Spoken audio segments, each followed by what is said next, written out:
Hey, everybody, and welcome to another deep dive.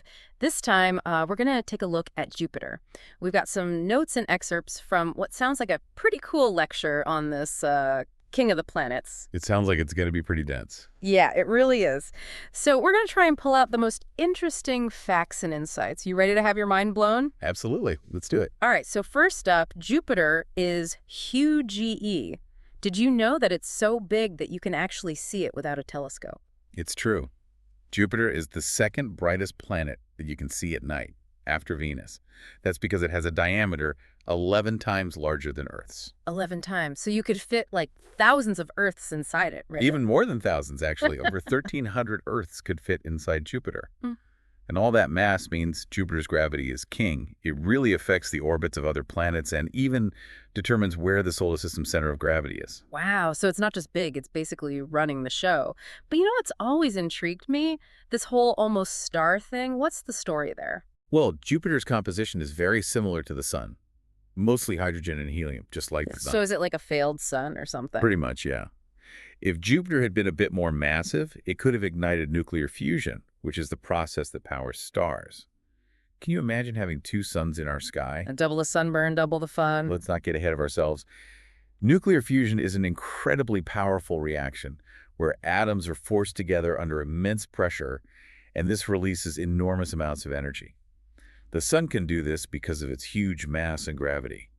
Jupiter almost got there, but it just wasn't quite massive enough. Wow, close, but no cigar.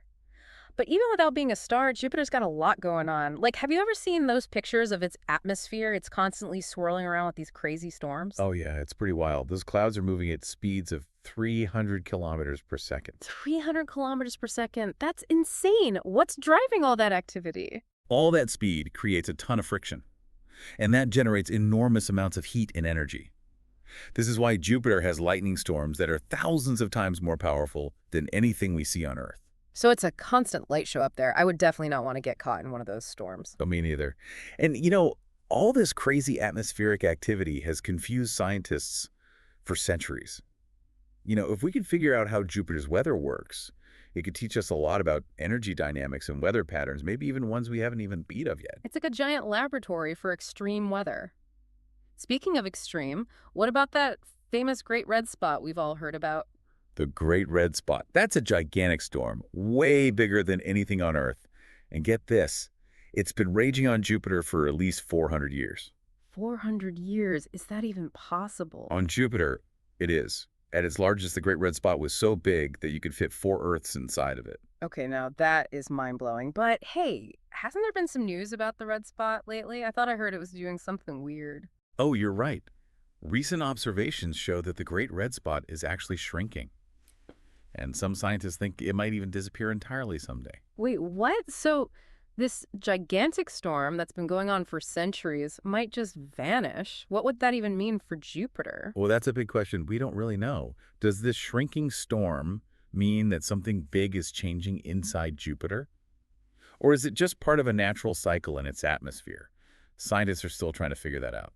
So we've got a planet with crazy weather, a shrinking megastorm, and it's almost a star.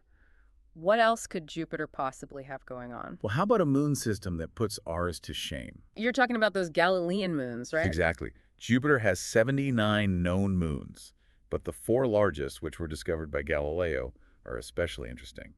We've got Io, which is constantly erupting with volcanoes and spewing lava hundreds of kilometers into space. That's one moon I definitely wouldn't want to visit.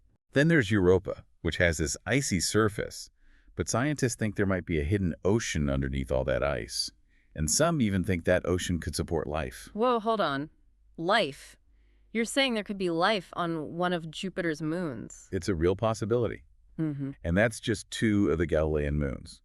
There's also Ganymede, which is the largest moon in our entire solar system. And there's Callisto, with its ancient cratered surface. Each of Jupiter's moons is a unique world just waiting to be explored. Jupiter just keeps getting more and more interesting. So we've covered its size, its crazy atmosphere, and its fascinating moons. What else is there? Well, what if I told you that Jupiter might have actually helped to create our own planet, Earth? Wait, really? How is that even possible? There's this theory that Jupiter's immense gravity acted as a sort of shield early in the solar system's history. They think it might have deflected comets and asteroids that could have slammed into Earth. So Jupiter was like our bodyguard? You could say that. Without Jupiter, Earth might have been completely destroyed by all those asteroids and comets. That's incredible. I never thought of Jupiter that way. It's a pretty cool theory, isn't it? And it just shows us just how interconnected everything in the solar system is. But hey, there's another theory that's even more mind-boggling. What's that? Some scientists believe that Jupiter's gravity might have actually played a role in creating Earth. Hold on. You're saying that Jupiter might have helped to create Earth. How? There's this idea called the super-Earth theory. Basically, it suggests that early in the solar system, Jupiter's gravity was so strong that it might have disrupted a much larger planet, causing it to break apart. And get this, the remnants of that planet eventually came together to form the inner planets, including Earth. So Jupiter might have been both a destroyer and a creator. It's kind of a crazy thought, isn't it? The idea that our very existence might be connected to this giant planet. This is blowing my mind. Jupiter is so much more than just a big planet. It's this giant protector, a potential world builder, and it even has moons that might have life on them. And we've only just begun to scratch the surface. I can't wait to learn more about Jupiter's mysteries. But first, we need to take a quick break. We'll be right back with more fascinating insights about the king of planets. So Jupiter might have actually helped create Earth. Crazy. But for now, let's get back to Jupiter itself. We've talked about the atmosphere, those crazy moons, and how it affects Earth. But what about underneath those clouds? What's at the heart of this gas giant? That's the big question. Jupiter's internal structure, one of its biggest mysteries. I mean, we know it's mostly gas, right? Yeah. But what's happening deep down? Is there even a solid core at all? Yeah, it's not like we can just send a probe down there to check it out. Not quite, no. The pressure and temperature inside Jupiter are so extreme, anything we sent would be crushed and vaporized way before it got anywhere near the core. So how do we even study something like that? It's like trying to figure out what's inside a present without opening it. It is. It's a good analogy. Yeah. We have to use indirect methods. We study Jupiter's gravity, its magnetic field, even the way it wobbles a bit as it spins. All those give scientists clues about the interior. So what have they figured out? What do they think is down there? Well, the most popular model suggests that deep inside Jupiter, there's a dense core, probably made of rock and ice. And around that core is a layer of something pretty unique, metallic hydrogen. Metallic hydrogen, that sounds kind of sci-fi. What even is that? It's pretty wild. Under the immense pressure inside Jupiter, hydrogen actually starts to behave like a liquid metal. So it can conduct electricity, and scientists think it's the reason Jupiter has such a strong magnetic field. Hold on. You're telling me there's liquid metal swirling around inside Jupiter? That's insane. It is. It's like a giant dynamo, generating a magnetic field 20,000 times stronger than Earth's. Wait, 20,000 times. We talked about Jupiter's magnetic field earlier, but I had no idea it was that strong. Why is it so much stronger than Earth's? It's all because of that metallic hydrogen layer. It's constantly moving and flowing, which creates electric currents. And those currents generate this massive magnetic field. That's incredible. So this crazy strong magnetic field, it must have some pretty big effects, right? You bet. One thing is, it traps charged particles from the sun. That creates these intense radiation belts around Jupiter. Sounds pretty dangerous for any spacecraft, I'd imagine. You're right, it is. Those radiation belts are so strong, they could fry any electronics. So missions to Jupiter, they need incredibly tough shielding and some really careful planning. Makes you realize just how hard space exploration can be. But hey, at least those radiation belts create those amazing auroras, right? The northern lights, but on Jupiter. Oh yeah, definitely. Jupiter's auroras are incredible, way bigger and more intense than anything we see on Earth. And you can even see them in ultraviolet light. So it's like a constant cosmic light show. We've got this intense magnetic field, a mysterious core, and a wild atmosphere. Jupiter really is a planet on steroids. Is there anything else we haven't covered? We could go on for hours talking about how Jupiter affects the whole solar system, how it interacts with comets and asteroids, or the efforts to study its atmosphere up close. Plus, we've barely even talked about its 79 moons. That's right. It's like a mini solar system orbiting Jupiter. Each one of those moons is a whole world just waiting to be explored. Exactly. And each of those moons has its own story to tell.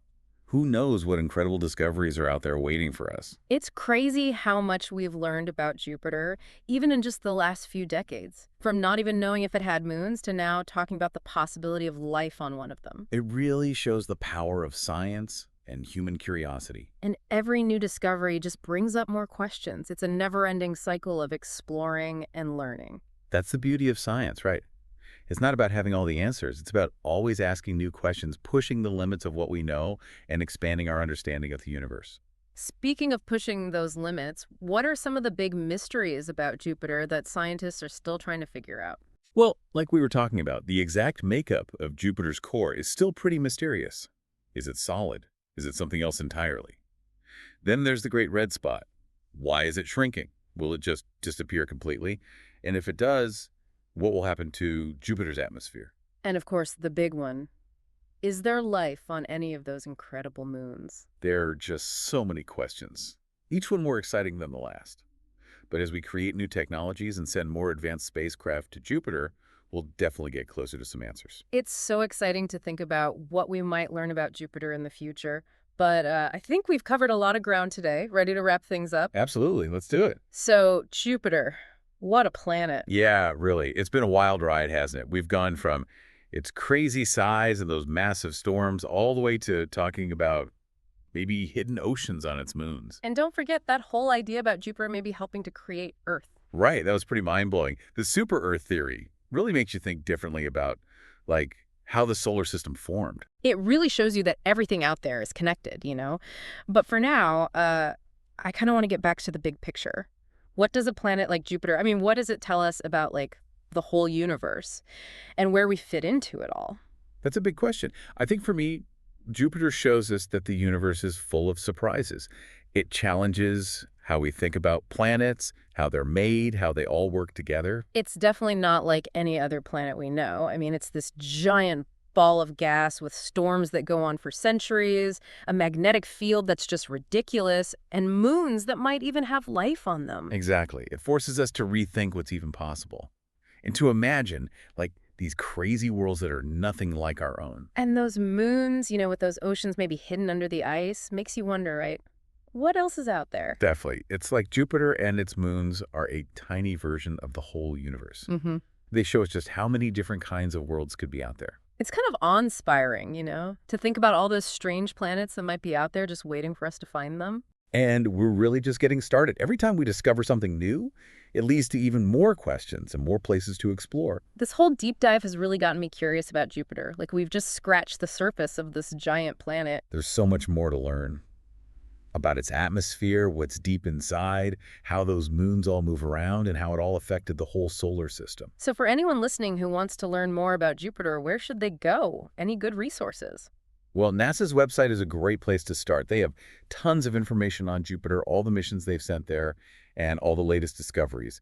There are also some awesome documentaries and books that really dig into the science behind it all. And of course, don't forget to look up. That's right.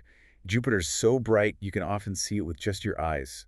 Every time you see it, just remember all those amazing things we've been talking about. It's mind-blowing that we can just look up and see this giant planet, knowing everything we've learned about it today.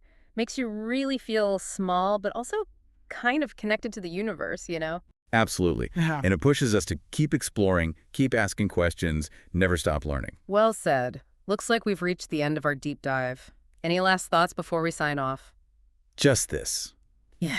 The universe is full of amazing things, and Jupiter's just one of them. Keep looking up, keep exploring, and never lose that sense of wonder. Thanks for joining us on this deep dive into the incredible world of Jupiter. Until next time, keep looking up and keep those cosmic questions coming.